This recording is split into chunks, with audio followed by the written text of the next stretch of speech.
دوستو، ایک ایسا واقعہ جو آپ کے دل کو جھنجھوڑ دے گا۔ ایک مرتبہ نبی اکرم صلی اللہ علیہ وسلم گھر میں موجود تھے۔ سیدہ فاطمہ تشریف لائیں۔ آقا صلی اللہ علیہ وسلم نے آپ سے پوچھا، کیسے آئی ہیں؟ آپ نے اپنے دوپٹے کا ایک پلو کھولا، اس کے اندر آدھی روٹی تھی۔ آپ نے وہ روٹی نبی اکرم صلی اللہ علیہ وسلم کی خدمت میں پیش کی اور کہا، ابا جان، میں آپ کے لیے اپنے طرف سے تحفہ لائی ہوں۔ پوچھا، فاطمہ کیا ہے؟ عرض کیا، اے اللہ کے نبی صلی اللہ علیہ وسلم، ہم کئی دنوں سے بھوکے تھے۔ حضرت علی رضی اللہ تعالی عنہ نے کچھ کام کیا اور آٹا لے کر کے آئے۔ میں نے روٹیاں پکائی، ایک حسن نے کھائی اور ایک حسین نے کھائی اور ایک علی رضی اللہ تعالی عنہ نے کھا لی۔ ایک روٹی سائل کو دے دی اور ایک میرے لیے بچی تھی۔ ابا جان، جب میں روٹی کھا رہی تھی تو دل میں خیال آیا، فاطمہ تم بیٹھی روٹی کھا رہی ہو، پتہ نہیں تمہارے ابا حضور کو کچھ کھانے کو ملا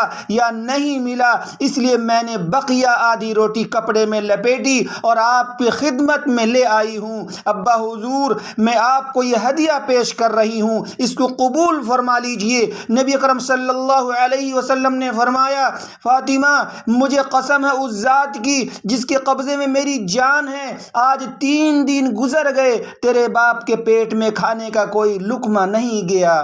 سبحان اللہ۔